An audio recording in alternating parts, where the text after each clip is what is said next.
እዚህ ጋር ግን እኔ ለኢትዮጵያ መንግስት የምጠይቀው ጥያቄ አለ። የአማራው ሸኔ ወይም ይሄ ፋኖ ብሎ ራሱን ሰይሞ የሚንቀሳቀሰው ቡድን በሽብርተኝነት እንዲፈረጅ ማድረግ ያለበት ነገር ከዚህ በላይ አለ ወይ? ውስጥ የነበረው ኦነግ ሸኔውም ደግሞ የኦሮሞ ነፃ አውጪ ነኝ የሚለውን አካል ሙሉ ለሙሉ ያስቆመበት ሁኔታ ነው ያለው። ከዛ አንፃር ተፈናቅለው የነበሩት ማህበረሰብ፣ ተዘግተው የነበሩት የሃይማኖት ቦታዎች፣ ቤተክርስቲያኖች፣ መስጊዶች፣ ሌሎችም ተከፍተው ለማህበረሰቡ አገልግሎት እንዲሰጡ የተደረገበት ሁኔታ ነው። ሸኔ የሚባለውን ቡድን ራሱ የቢዛሞ ፋኖ ይመጣና አብይን ያደራጃቸው ኦነግ ሸኔን ያደራጀው አብይ ነው ይላል። ጃልመሮ ይመልስና አብይ ያደራጀው የቢዛሞ ፋኖ ይላል። ብዙ ንግግር በኋላ አንድ የወለጋ ክፍለ ሀገር ፋኖ እዝ ወይንም ቢዛሞ በቅንፍ መመስረቱን በዚሁ አጋጣሚ ያሳወቅ። እኛ እኮ የቸገረን የነዚህ የእብዶቹ ወሬ አይደለም። እነዚህን እብዶች አምኖ የሚያዳምጠውን ሰው እንዴት አድርገን እናድነው። ፋኖ ከሚባለው አሸባሪ ቡድን ጋር ግንኙነት አለው የተባለ አንድ ኢትዮጵያዊ ከአሜሪካ ወደ ኢትዮጵያ ዲፖርት ተደርጓል። ወንበዴዎች የቆሙበት ሙሉ ለሙሉ የቆሙበት የአማራ መብት የተረጋገጠበት አማራ በሰፊው የወለጋ ምድር በነጻነት እየተንቀሳቀሰ ማህበራዊ ኑሮውን የሚያካሄድበት ሁኔታ የተፈጠረበት ሁኔታ ነው። ቡድን በአብይ የሚደገፈውና በአብይ የተደራጀው የወለጋው ፋኖ ይላል። ይሄን የሚለው እኮ ጃልመሮ ነው፣ የኦነጉ ሸኔ ማለት። ባለንበት ቀጠና በሁሉም መስክ ተጠናክረን እንድንወጣ ሁለንተናዊ ድጋፍ ላደረጉልን የአማራ ፋኖ በጎጃም እጅግ ታላቅ ምስጋናችንን እያቀረብን፣ ወለጋ አካባቢ የተለያዩ አካባቢዎች ላይ ንጹሃን ይገደሉ የነበረው በዚህ የወለጋው ፋኖ በሚሉት የአማራ አደረጃጀት ነው ወይስ በኦነግ ሸኔ ቡድን በኩል ነበር?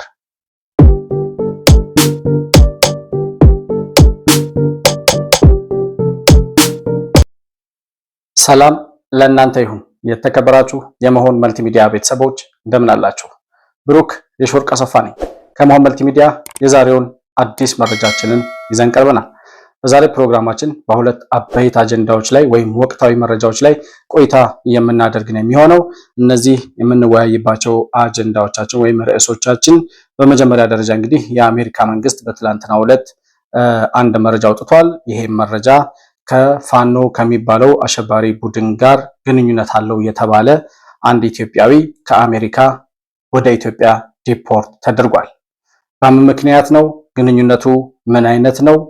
የአሜሪካ መንግስትስ ይሄንን እርምጃ የወሰደው ከምን ተነስቶ ነው የሚለውን ጉዳይ የምንወያይበት ነው የሚሆነው።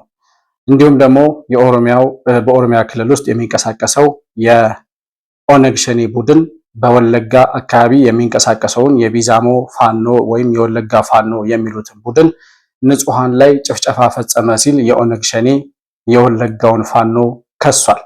በዚህም መግለጫ አውጥቷል። ኦነግ ሸኔ ያወጣው መግለጫ ምን ይዘት አለው? ለምንድነው መክሰስ የተፈለገው? በሁለቱ መካከል ያለው ልዩነትና አንድነት፣ ከወለጋው ፋኖ በተጨማሪም በአማራ ክልል የሚንቀሳቀሰው የአማራው ፋኖና የአማራው ሸኔና የኦሮሚያው ሸኔ ግንኙነታቸው ምንድነው? የወለጋው ፋኖ የሚሉትን ቡድን ያደራጀውስ ማን ነው የሚለውን መረጃ በመረጃ እያስደገፍን ወደ እናንተ የምናደርስ ነው የሚሆነው። መሆን መልቲሚዲያን ላይክ፣ ሰብስክራይብ እና ሼር ማድረጋችሁን አትርሱ። በሱፐር ቻት እና በሱፐር ስቲከር ድጋፍ ልታደርጉልን እንደምትችሉም ለማስታወስ እወዳለሁ።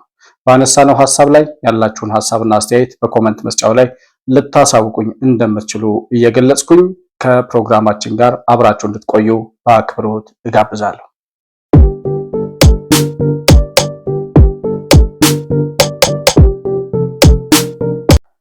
እንግዲህ የመጀመሪያው መረጃችን የሚሆነው የአሜሪካ መንግስት ያወጣውን መግለጫ ወይም ደግሞ የወሰደውን እርምጃ የተመለከተ ነው የሚሆነው።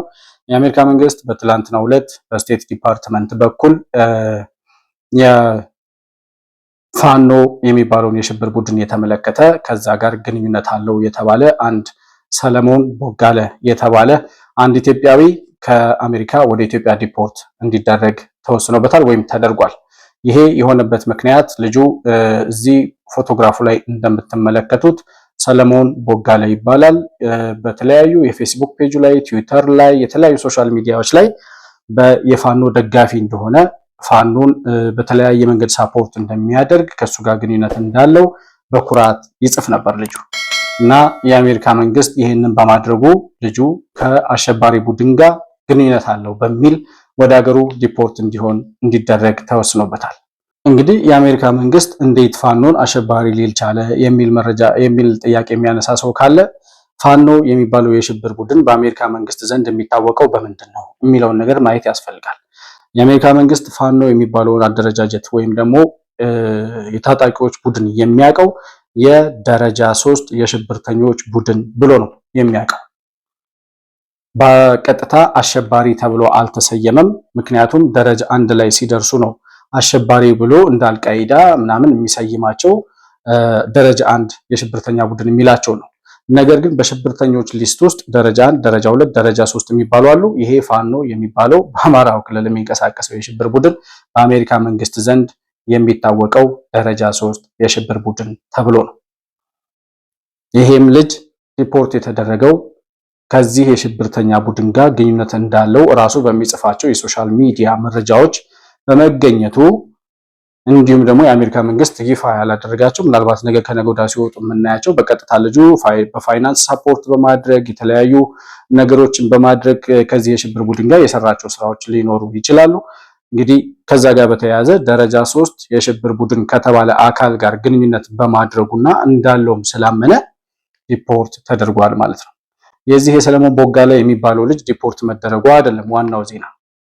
የአሜሪካ መንግስት የሽብርተኛውን ቡድን ይህን ፋኖ የሚባል ቡድን በአሸባሪነት ከፈረጀው ወይም ደግሞ ደረጃ 3 የሽብር ቡድን ውስጥ ከገባና በሽብርተኝነት የሚያውቀው ከሆነ ምንም እንኳን ሌጋሊ የሽብር ቡድን ተብሎ ባይሰየምም በአሜሪካ መንግስት ሊስት ውስጥ ግን ደረጃ 3 ተብሎ ከተመዘገበ ከዚህ የሽብር ቡድን ጋር በቀጥታ ግንኙነት ያላቸው አሜሪካ ተቀምጠው ሀገር የሚያሸብሩ እንደነ መዓዛ መሐመድ እንደነ መሳይ መኮንን አይነት ሰዎች መቼ ነው እርምጃ የሚወሰድባቸው?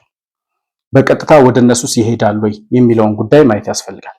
የአሜሪካ መንግስት አሁን እየሄደበት ያለው ጉዳይ ከውስጥ የሚወጡ መረጃዎች ማለት ከኢትዮጵያ መንግስት በኩል ከኢንተለጀንስ ከደህንነት ቢሮ በኩል የሚወጡ መረጃዎችን ከአንዳንድ ሰዎች ጋር ስናወራ እንደምናገኘው መረጃ የአሜሪካ መንግስትና የኢትዮጵያ መንግስት በዚህ በሽብርተኝነት ጉዳይ ላይ በጣም በጥብቅ እየሰሩ ነው።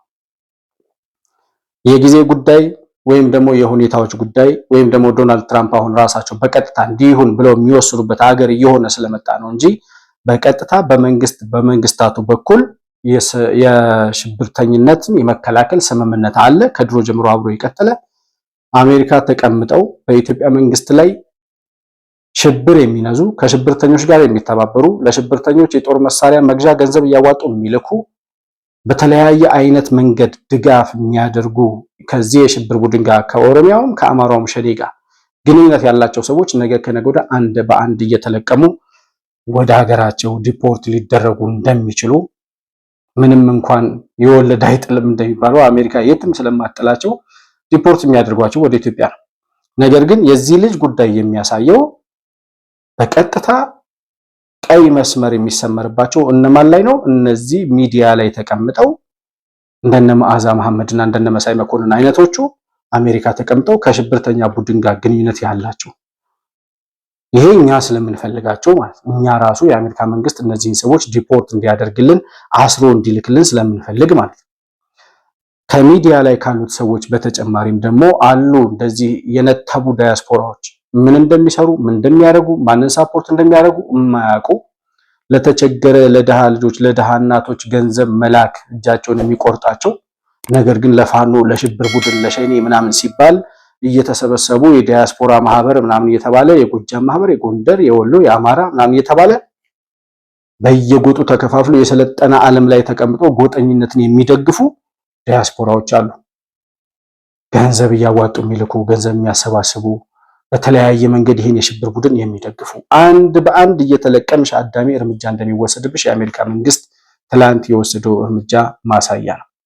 ይሄንን ምናልባት እንደው ሳታውቁ ኢትዮጵያ ውስጥ ያለው ነገር ውዥንብሩ ግራ ጋብቷችሁ ሀገር እየፈረሰ ነው ምናምን የሚሉ ሚዲያዎችን እያዳመጣችሁ ሀገር ያዳናችሁ መስሏችሁ ከነዚህ የሽብር ቡድኖች ጋር የምትተባበሩ ራሳችሁ ላይ ፈንጅ እያጠመዳችሁ እንደሆነ እንድታውቁት የአሜሪካ መንግስት በቀጥታ እርምጃ እየወሰደ ነው ያለው። እኔ ነፃ ሆነ የሚኖሩትን ዲያስፖራዎች ነው የምለው። ሌሎቹንማ ሀገር ለማፍረስ ሀገር ለማተራመስ ቆርጠው የተነሱትን እነሱ ነገ አንድ ባንድ እየለቀመ እንዲልክልን ነው የምንፈልገው። እንኳን ማስጠንቀቂያ ልንናገር ለነሱ። አሁን የፋኖ ደጋፊዎች ካምፕ ተተረማምሷል። በዚህ ልጅ እርምጃ በመወሰዱ አሁን ቀጣይ ወደ ማን ይሆን የሚለው ጉዳይ በፋኖ ደጋፊዎች በዚህ በሸኔዎቹ ደጋፊዎች በኩል በጣም ብዙ ውዥንብር አለ። የጀዋር መሐመድ ላይ የተወሰደውን እርምጃ እናውቃለን። ከአሸባሪው የኦነግ ሸኔ ቡድን ጋር ግንኙነት አለው። የፋይናንሻል ምንድነው ፋይናንሰሩ እሱ ነው፣ ድጋፍ የሚያደርገው በገንዘብ በማኔጅመንት ደረጃ በአመራርነት ደረጃም ከፍተኛ የሆነ አመራርነት አለው። ኦሮሚያ ማነው እዚህ ኦነግ ሸኔ ውስጥ። ስለዚህ ከሽብርተኛ ቡድን ጋር የሚሰራ ሰው ተብሎ ነው ባለፈው ጀዋር መሐመድ ከአሜሪካ በቀጥታ ዲፖርት የተደረገው። አሁን ኔዘርላንድ ተቀምጦ ይለፈልፋል። አሜሪካ መግባት የምትችል ከሆነ ግባና ሳይ ተብሎ ተጠይቆ ነበር። ብዙ ሰው ጠይቋል። ነገር ግን መሄድ አልቻለም። ከነዚህ የሽብርተኞች ቡድን ጋር አብሮ የሚሰራ ማንኛውም ኢትዮጵያዊ ራሱን አደጋ ላይ እየጣለ እንደሆነ ማወቅ አለበት። እኛ ግን ኢትዮጵያን ለማፍረስ ከጠላት ጋር ተባብረው ከሽብርተኛ ጋር እየሰሩ ሽብርተኛ እያስታጠቁ ገንዘብ እየላኩ ሀገር ለማተራመስ የሚሰሩትን ኢትዮጵያውያን መባል ሳይገባቸው ነገር ግን ከኢትዮጵያ የወጡ ሰዎች አስሮ ቢልክልን ዶናልድ ትራምፕ ነገም ዛሬም በጣም ሰልፍ ወጥተን እንቀበላቸው ነበር። እና የአሜሪካ መንግስት የጀመረው እርምጃ በጣም ትልቅ ነገር ነው። እዚህ ጋር ግን እኔ ለኢትዮጵያ መንግስት የምጠይቀው ጥያቄ አለ። የአማራው ሸኔ ወይም ይሄ ፋኖ ብሎ ራሱን ሰይሞ የሚንቀሳቀሰው ቡድን በሽብርተኝነት እንዲፈረጅ ማድረግ ያለበት ነገር ከዚህ በላይ አለ ወይ? ህወሓት አሸባሪ ሲባል፣ ኦነግ ሸኔ አሸባሪ ሲባል አሸባሪ ተብሏል። ኦነግ ሸኔ ይመስለኛል። የአማራው ሸኔ ግን እስካሁን ድረስ በሽብርተኝነት አልተከሰሰም፣ አልተወቀሰም፣ ስያሜም አልተሰጠው፣ አልተፈረጀም። የአማራን ህዝብ 10 ቁጥር 12 ቁጥር ሚስማር አልደገፉኝም ባላቸው የአማራ ተወላጆች ላይ በሚስማር እየመታ ጭንቅላታቸው ላይ የገደለ እናቶችን፣ ህፃናትን በጣም አሰቃቂ በሆነ ሁኔታ የገደለ ያቃጠለ 2-3 ልጆችን ከቤት እናትና ልጅን አንድ ላይ የደፈረ ከዚህ በላይ የሽብር እንቅስቃሴ ምን እንዲመጣ ነው? ባለፈው ማን ነው ደብረታቦር ገብተው የሰሩት ነገር አይበቃም ወይ? ደብረታቦርን አቃጥሎ የወጡት ምንድነው? ከዚህ በላይ ሽብርተኝነት በሽብርተኝነት የማይፈረጀው ለምንድን ነው የሚል ጥያቄ አለኝ። የአሜሪካ መንግስት እንኳን በማያገባው ደረጃ 3 አሸባሪ ብሎ ሰይሞታል። እኛ እዚሁ እሳቱ የሚቀቅለን እሳቱ የሚለበልበን ወላፈኑ የሚፈጀን ኢትዮጵያን ይሄን የሽብር ቡድን አቅፈን እስካሁን ድረስ ታጣቂ ቡድን እያልን እንጠራለን እንዴ? የአሜሪካ መንግስት እንኳን ፈርስ ይቀድም ተከትሎ ይሄንን የሽብር ቡድን በአሸባሪነት ፈርጆ ከዛ በኋላ እርምጃ ለመውሰድም ይቀላል እና ይሄ ቢታሰብበት የሚል መልእክት አለኝ። ከዚሁ ጋር ተያይዞ እንግዲህ የኦነግ ሸኔ የሚባለው ቡድን ደግሞ መግለጫ አውጥቷል። ይሄ ቡድን መግለጫ ያወጣው ወለጋ አካባቢ የሚንቀሳቀሰው የቢዛሞ ፋኖ የሚባል አሸባሪ ቡድን እንዳለ ይታወቃል።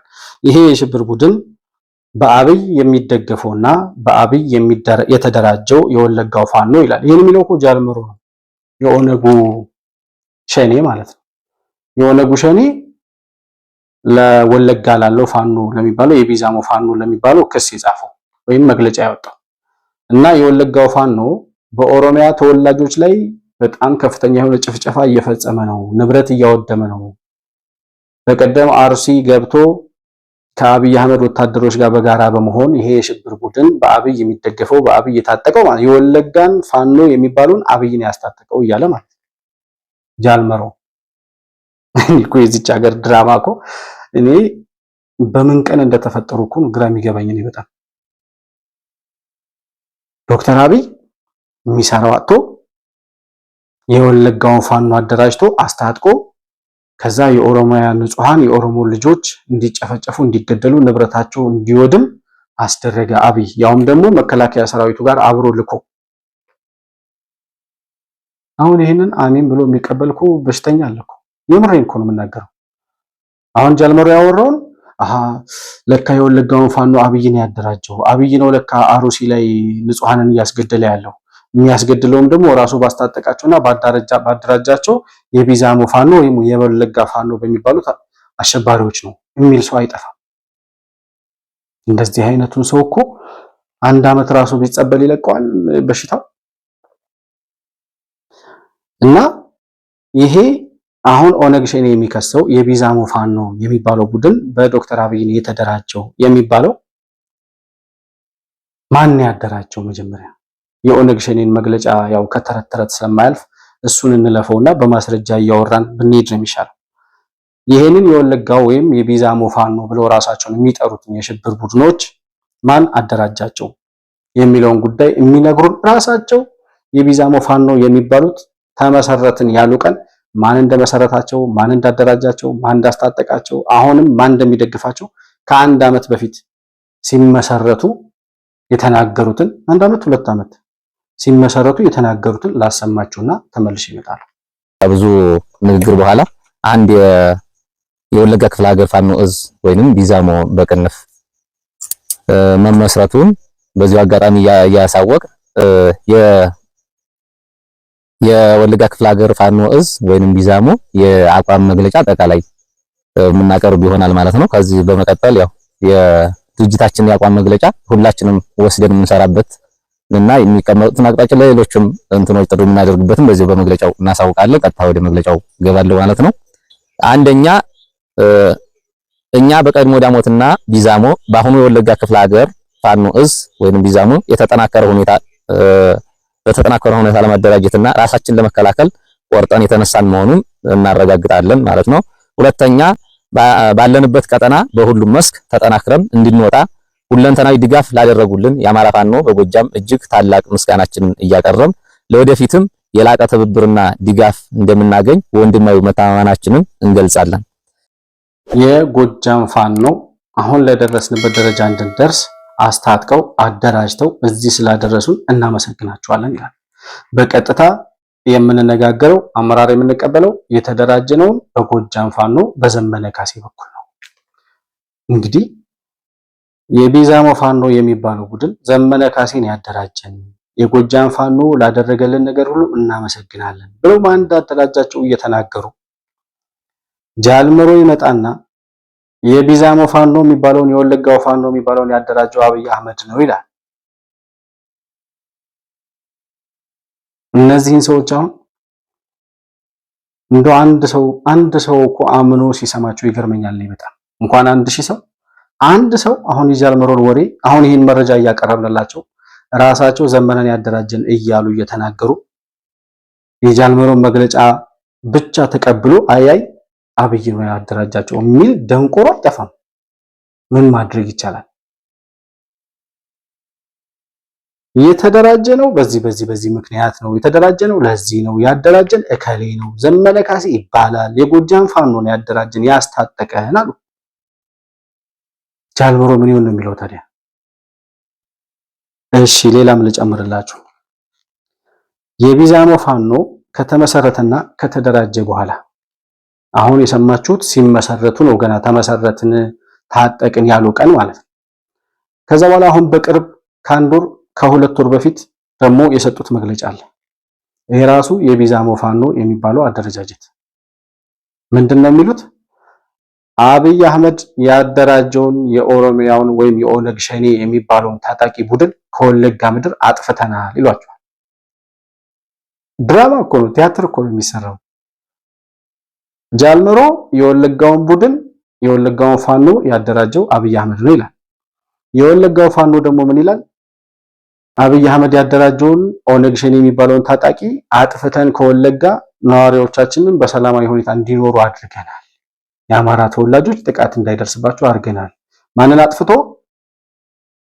ኦነግ ሸኔን አጥፍቶ ማለት ነው። እሺ አመሰግናለሁ ጎጃም አዝመረው። እንግዲህ አጠቃላይ ቢዛሞ ወለጋ እስካሁን ሲንቀሳቀስ ቆይቷል። ተቋሙ ከተመሰረተ እዙ ከተመሰረተ 1 ዓመት ጊዜ አስቆጥሯል። ከመመስረቱ በፊትም እንደሚታወቀው በቦታው ላይ ብዙ አይነት ጥላቶች ስለነበሩበት በትግል ውስጥ መቆየቱ ይታወቃል ማለት ነው። ከተመሰረተ በኋላ ደግሞ መጀመሪያ የነበሩትን ተግዳሮቶች መነሻ በማድረግ ምርምር ተደርጎበት ጥናት ተደርጎበት በትልልቅ ምሁራን ጋር ንግግር ተደርጎበት ለቢዛሞ ወለጋ ተቋም ያስፈልጋል ተብሎ 2017 7 ቀን ተቋሙ ተመስርቷል። ወለጋ ቢዛሞ ላይ ትግሉ የቀጠለው ተቋሙ ከተመሰረተ በፊት እንደሆነና ጭቆናውም ከዛ በፊት እንደነበረ ያን ጭቆናም ለማስቆም ትግል የተደረገ ቀደም እንደሆነ ገልጬልሃለሁ። ተቋሙ ከተመሰረተ ጀምሮ ህጋዊ ሰንሰለት ሲኖረው በጭቆና ውስጥ የነበረው ማህበረሰብ በሰፊው ተጠቃሚ የሆነበት ሁኔታ ነው ያለ። ለምሳሌ እሱ ጠንክሮ ወደ ትግል ከወጣ በኋላ በጫካ ውስጥ የነበረው ኦነግ ሸኔውም ደግሞ የኦሮሞ ነጻ አውጪ ነኝ የሚለውን አካል ሙሉ ለሙሉ ያስቆመበት ሁኔታ ነው ያለው። ከዛ አንፃር ተፈናቅለው የነበሩት ማህበረሰብ ተዘግተው የነበሩት የሃይማኖት ቦታዎች፣ ቤተክርስቲያኖች፣ መስጊዶች፣ ሌሎችም ተከፍተው ለማህበረሰቡ አገልግሎት እንዲሰጡ የተደረገበት ሁኔታ አለ። ይሄ ማህበረሰቡን ከመቼውም በላይ ፋኖ እንዲደግፍ ከፋኖ ጎን እንዲሆን ያደረጉ ትልቅ ማሳያዎች ናቸው ማለት ነው። ስለዚህ ተቋሙ ከጠነከረ ጀምሮ የነበረው ጭፍጨፋ በተለይ አሁንም እስካሁን ድረስ እየቀጠለ ያለው መንግስት ሳይሆን መንግስት ነኝ የሚለው ነው። አሁን በግንባር እኛ ጋር እየተፋለመ ያለው ሌሎች የጫካ ወንበዴዎች የቆሙበት ሙሉ ለሙሉ የቆሙበት የአማራ መብት የተረጋገጠበት አማራ በሰፊው የወለጋ ምድር በነጻነት እየተንቀሳቀሰ ማህበራዊ ኑሮውን የሚያካሄድበት ሁኔታ የተፈጠረበት ሁኔታ ነው ያለ። ማንኛችሁን ነው አብይ ያደራጀው? አሁን እኛ ግራ ገባን። የወለጋው ፋኖ እነ ጃልመሮን ኦነግ ሸኔን ያደራጀው አብይ አህመድ ነው። አብይ ያስታጠቀውን ገዳይ ቡድን ይላል ራሱ የቢዛሞ ፋኖ ሲናገር እንደምትሰሙት አብይ ያደራጀውን ገዳይ ቡድን ከወለጋ ምድር ጠርገን አጥፍተን የአማራ ተወላጆች በሰላም እንዲኖሩ አድርገናል ይላል። ያኛው ጃልመሮ ደግሞ ይመጣና አብይ ያደራጀው የወለጋው የቢዛሞ ፋኖ የኦሮሚያ ተወላጆችን እየገደለ ነው ይላል። እኛ እኮ የቸገረን የነዚህ የእብዶቹ ወሬ አይደለም። እነዚህን እብዶች አምኖ የሚያዳምጠውን ሰው እንዴት አድርገን እናድነው? በጣም ግራ የገባን ያለው እሱ ነው። የሰው ልጅ አሁን ከዚህ በላይ ማስረጃ ምንድነው የሚፈልገው? አብይን ያደራጀው ብሎ የከሰሰው ጃልመሮ የሚባለው ወይም የኦነግ ሸኔ የሚባለውን ቡድን ራሱ የቢዛሞ ፋኖ ይመጣና አብይን ያደራጃቸው ኦነግ ሸኔን ያደራጀው አብይ ነው ይላል። ጃልመሮ ይመልስና አብይ ያደራጀው የቢዛሞ ፋኖ ነው ይላል። እኛ እኮ አይደለም እያወራን ያለነው እነሱ ራሳቸው የሚያወሩትን ነው እየነገርኳቸው ያለሁት። ስንቱን ነው አብይ ያደራጀው? የትኛውን ነው ያደራጀው? መጀመሪያ ደግሞ ሲናገሩ ሰምታችኋቸው ያደራጁን የጎጃም ፋኖዎች ናቸው። ምንድነው የተፈለገው እዚህ ውስጥ? እርስ በርስ መሰዳደብ የፈለጉበት፣ እርስ በርስ መነታረክ የፈለጉበት፣ እርስ በርስ እንደዚህ አይነት አንዱ አንዱን የአብይ ወታደር፣ የአብይ ታጣቂ፣ የአብይ አሸባሪ እያለ መጥራት የፈለጉበት ምክንያት ምንድነው የሚለውን ጉዳይ በደንብ መርምሮ ማየት ያስፈልጋል። የአማራው ሸኔ ኦሮሞዎችን ጨፈጨፈ ወይም ወለጋ ያለው ፋኖ የወለጋው ፋኖ በኦሮሞ ንጹሃን ላይ ግድያ ፈጸመ ያለው ጃልመሮ በጣም በቅርቡ እንደነሱ ሴራ እኔ እንደሚገባኝ በጣም በቅርቡ የአማራ ተወላጆችን ለመጨፍጨፍ እንቅስቃሴ እያደረጉ ነው።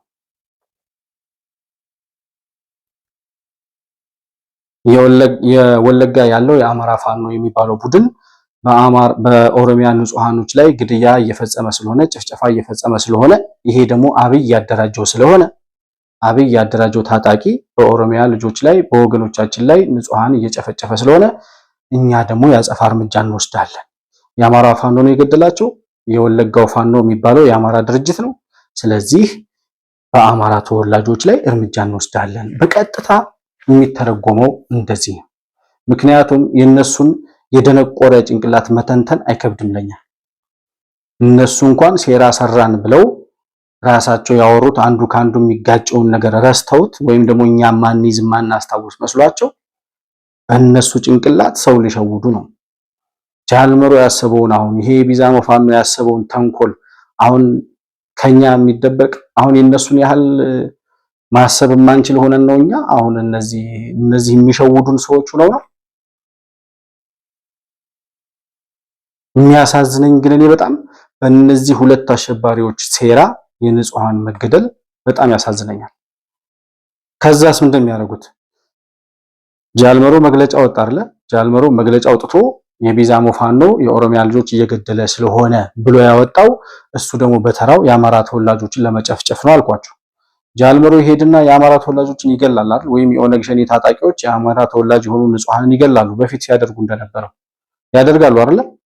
ከዚያ በኋላ ይሄ ቢዛሞ ፋኖ የሚባለው ደግሞ የአማራ ተወላጆችን ገደለ ኦነግ ሸኔ ይልና ደግሞ ሌላ የኦሮሚያ ተወላጆች ይገላሉ ማለት ነው። እንደዚህ ነው ንጹሃን ለመግደል የሚያቅዱት።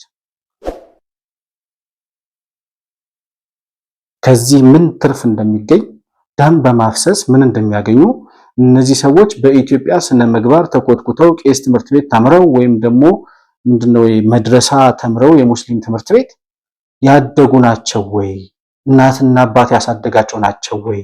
ስነ ስርዓት የሚባል ነገር ቤተክርስቲያን መስጊድ እየሄዱ ያደጉ ናቸው ወይ? ምን ጉዶች ናቸው በኢትዮጵያ ውስጥ የተፈጠሩት?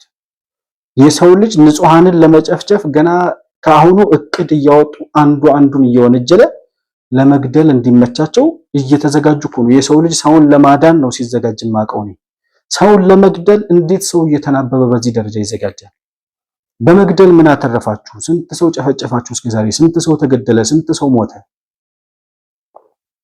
ምን ተገኘ? ምን ውጤት አተረፋችሁበት? ደጋፊዎቻቸውስ አይ ይበቃል ከዚህ በኋላ የማይባለው ለምንድን ነው? አሁን እነዚህም ንጹሃኖች በመግደል እኔ እነሱ እንዳሰቡት ነውም ደሞ ብዬ ስለማስብ ያለ አንድ ነገር ጃልመሮ የወለጋውን ፋኖ ፈርጆ በዚህ ደረጃ የአብይ ወታደር የአብይ ታጣቂ ብሎ ስለማያውቅ ይሄን ያለበት ምክንያት አሁን የምርጫ ወቅት እየደረሰ ስለሆነ አገር ለማተራመስ ለመበጥበጥ ስለሚፈልጉ ኦሮሚያ ክልል ምርጫ እንዳይደረግ በተለይም ወለጋ እንዳይደረግ ስለሚፈልጉ እንደዛሬ 5 ዓመቱ አሁን በአካባቢው ላይ በተወሰነ ደረጃ የሰፈነውን አንጻራዊ ሰላም ለመረበሽ የሚያደርጉት ሴራና ተንኮል እንደሆነ በግልጽ ያስረዳል። እና ደጋፊዎቻቸው ምለውኔ እነዚህን ሰዎች የሚደግፉት ሰዎች ያኔ ያን ሁሉ ንጹሃን ጨፍጭፋችሁ ምን ተገኘ? ምን ተደረገ? ምን ተረፈ? ምን አተረፋችሁ? አሁንስ ንጹሃንን በመግደል ዶክተር አብይን መነቅነቅ እኮ አይደለም የወለጋን አስተዳደር ማነቃነቅ አትችሉም።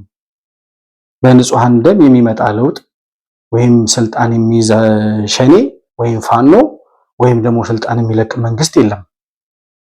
መቼ ነው የሚገባችሁ? ንጹሃኑ እንደሰው እንዴት ሰው እንደሰው አያስብም? ለነገሩ እንደሰው ቢያስቡ ኖሮ እስከዛሬም እንደዚህ አይሆኑም ነበር እነዚህ ሰዎች።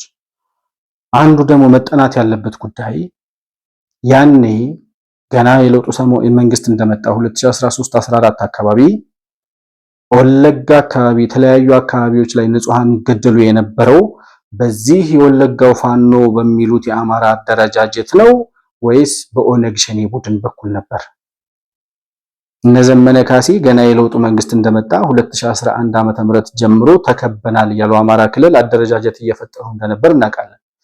የቢዛሞ ፋኖ የሚባለውን ወለጋ ያደራጀው ዘመነ ካሴ ነው፣ የጎጃም ፋኖ ነው ከተባለ ያኔ ተከበናል ሲሉ ስለነበር በዛን ሰዓትም ኦሮሚያ ክልል ላይ ንጹሃን ይገደሉ የነበረው በነዘመነ ካሴ ትዕዛዝ ነበር ማለት ነው። እነ ጃልመሮ ደግሞ የኦነግ ሸኔ የሚባለው ቡድን እነሱ ሳያውቁ በአማራ አደረጃጀት የተደራጀ የቢዛሞ የወለጋ ፋኖ የሚባል ቡድን ወለጋ ምድር ላይ እንዲንቀሳቀስ አይችልም።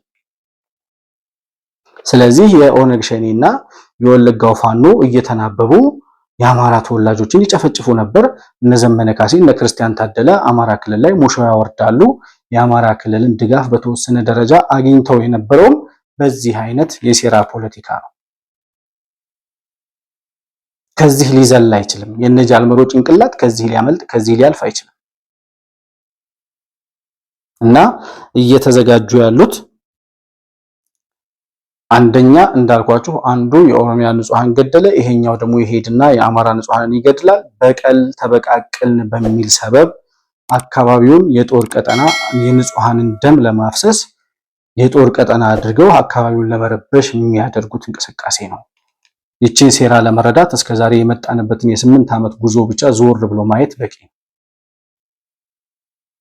ከዛ ሲቀጥል ደግሞ ጃልመሮ ይችን መግለጫ ያወጣው እንደው ሌላ በነፊት ኦፍ ዳውቱን ለሱ እንስጠውና ሁለተኛ ምክንያት ሊሆን ይችላል ብዬ የማስበው ደግሞ ያኔ የንጹሃን ግድያ ላይ ኦነግ ሸኔ ጨፈጨፈ ሲባል ስለነበር አሁን ወለጋ ላይ የቢዛሞ ፋኖ የሚባል ቡድን ተደራጀ ስለተባለ አሁን የኢትዮጵያ መንግስት ኃይሉ መፈርጠሙን የትጥቅ ቡድን እያከሸፈ እየሞተ እያለቀ እነ ጃልመሮም ኦነግ ሸኔም የአማራው ሸኔም ወደ መጥፊያቸው እየተቃረቡ ስለሆነ ያቺን በለውጡ ሰሞን አካባቢ ኦሮሚያ ክልል ላይ ይገደሉ የነበሩ ንጹሃንን እኔ አይደለሁም የገደልኩት ሲጨፈጨፍ የነበረው በአማራ ማንነቱ የተደራጀው የቢዛሞ የወለጋ ፋኖ የሚባለው ቡድን ነው ንጹሃንን ሲገድል የነበረው የሚለውን የራሱን እድፍ የጋራ ቆሻሻቸውን አንዱ ባንዱ ላይ ለማላከክ የሚያደርጉት እንቅስቃሴ ሊሆን ይችላል።